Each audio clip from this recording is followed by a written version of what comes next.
Ադրբեջան ունի, դուք հիշում եք, Ուրա Սաֆարովը։ Դուք հիշում եք ծեր մարդուն մորթած Այո, ուր են այդ մարդիկ։ Չի չես պահանջում։ Ծեր մարդուն մորթած ադրբեջանցի եւ Մոսկվայում կալանավորվել է։ Գերիների մասին մի խոսք չկա,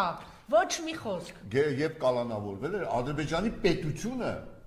պահանջեց եւ ստացավ Ռուսաստանից Հայաստանի Հանրապետության հայցով կալանավորված ադրբեջանցով, որովհետեւ պետություն էր իր քաղաքացու հետևում կանգնած։ Իսկ Նիկոլ Փաշինյանը մեր պետությունը դարձրել է փալաս ոչնչություն Թուրքի ոտքերի տակ։ Հիշում եք, երբ 20 թվականի դեկտեմբերի ասի հայ ժողովուրդը փալասի նման ընկած է թուրքական ողորմության տակ, դուք ասեք շատ կոպիտ եք ասում, ես շատ մեղմ եի ասում եմ շարունակ։ Հիմա վիճակը ավելի վատ է։ Ես շարունակեմ։ Կրակոցներ են եղել, խնդրեմ, դրա մասին։ Ես շարունակեմ նաև Նիկոլ Փաշինյանի մանիպուլյացիայի ստերը միջազգային հանրությունը ԼՂՀ-ն ճանաչում է